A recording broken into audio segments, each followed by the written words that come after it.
उदित नारायण साहब की एक 6 महीने पुरानी वीडियो इन दिनों वायरल हो रही है। इस वीडियो में वो स्टेज पर गाते दिख रहे हैं और फिर एक फीमेल फैन वहां आती है और उन्हें किस करके फोटो खिंचवाती है। अब उदित साहब गिव एंड टेक में बिलीव करते हैं।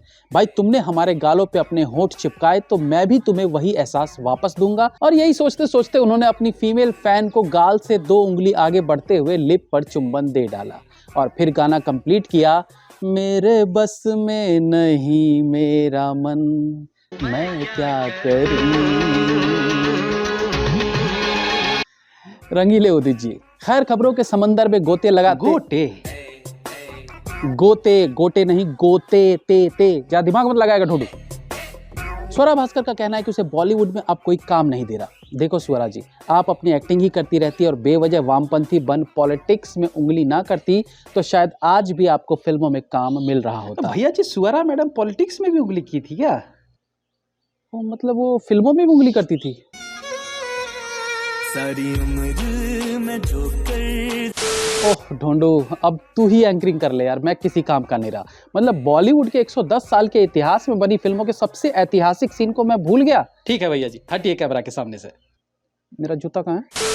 हाँ, तो हम स्वरा भास्कर जी के करियर की बात कर रहे थे। तो देखिए मैडम, पॉलिटिकल कारणों से आपको काम मिलना बंद हुआ है कि आप तोतली एक्ट्रेस थी इसलिए आपको काम मिलना बंद हुआ, या आप फट के गुब्बारा होती जा रही हैं उसके लिए आपको काम मिलना बंद हुआ, ये आपको अध्ययन करना है। बट स्टिल आपके पास एक ऑप्शन है, भोजपुरी फिल्म इंडस्ट्री। यहाँ के सिस्टम में आप फिट बैठ ही जाएंगे। यहाँ एक्ट्रेस के तौर पर आपको खेसारी और पवन तो नहीं मिलेंगे क्योंकि उनका भी एक स्टैंडर्ड है, but I am sure Kallu Rangeela आपके साथ काम कर लेंगे। वो पूछना पड़ेगा। पूछना पड़ेगा? मतलब क्या पूछना पड़ेगा? कि वो इनके साथ काम करेंगे कि नहीं। दिल छोटा मत कीजिए स्वरा जी, करेगा, वो काम करेगा। पिछले दिनों साउथ में एक फिल्म रिलीज हुई थी, डाकू महाराज। फिल्म रिलीज के पहले ही चर्चा में आ चुकी थी। रीजन था बम पे चोट। मीडिया वालों ने या यूट्यूबर्स ने भले इसे संस्कारी एंड ऑल से जोड़ दिया, लेकिन उर्वशी रौतेला इसके बाद भी अलग ही स्वैग में थी। उन पर घंटा फर्क नहीं पड़ा। फिल्म रिलीज के बाद वो अपने माथे पर 100 करोड़ का नेम प्लेट लगा के चल रही थी क्योंकि फिल्म ने 100 करोड़ किए थे। लेकिन सवाल यह है कि उस फिल्म में उर्वशी जी का योगदान कितना था? 0। ओके, 2%। अरे भाई, वो साउथ मूवी है, वहां हर गुंडा जो मुक्का खाता है उसका क्रेडिट हीरो को ही चाहिए होता है। बट मेरा सवाल यह है कि 2025 की एक फिल्म के गाने में बम पे मारकर अश्लील डांस को लेके तो सबने हंगामा कर दिया, लेकिन यही बम पे मारने का प्रोग्राम जब 1975 में धर्मेंद्र साहब ने सायरा बानो जी के साथ किया था तब कुछ नहीं। कुछ साल पहले राहुल गांधी ने एक आइकॉनिक डायलॉग बोला था कि this morning I got up at night. ये आइकॉनिक डायलॉग आज भी उनके साथ जुड़ा हुआ है, उनके व्यक्तित्व के साथ जुड़ा हुआ है। खैर, वो बाल बुद्धि था, कुछ बोल गया, लेकिन इस बैल बुद्धि को आप क्या कहोगे जो कहता है कि आज सुबह से मेरे पास कई झुग्गी के फोन आ रहे हैं। नहीं, मैं गलत क्या बोले भैया जी?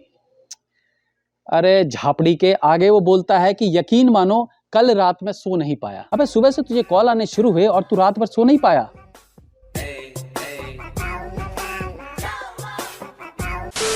खैर, इस प्रकार से केजरीवाल खुद ही अपने झूठ से पर्दा उठा बैठते हैं जब वो पहले कहते हैं कि आज सुबह से मेरे पास झुग्गी वालों के कॉल्स आ रहे हैं और वीडियो में आगे कहते हैं कि इसी कारण मैं रात भर सो नहीं पाया। आज सुबह से मेरे पास कई झुग्गी के लोगों के फोन आ रहे हैं। इनकी पार्टी वाले घर घर जाके कह रहे हैं कि 3000 रुपये ले लो, चुनाव आयोग आपके घर आके वोट डलवा देगा। यकीन मानो कल रात में सो नहीं पाया। यकीन मानो कल रात में सो नहीं पाया। शायद उन्होंने खुद ही अंदाजा लगा लिया कि सुबह से मेरे पास झुग्गी वालों के कॉल आने शुरू हो जाएंगे, इसलिए मैं रात भर सोता ही नहीं हूँ।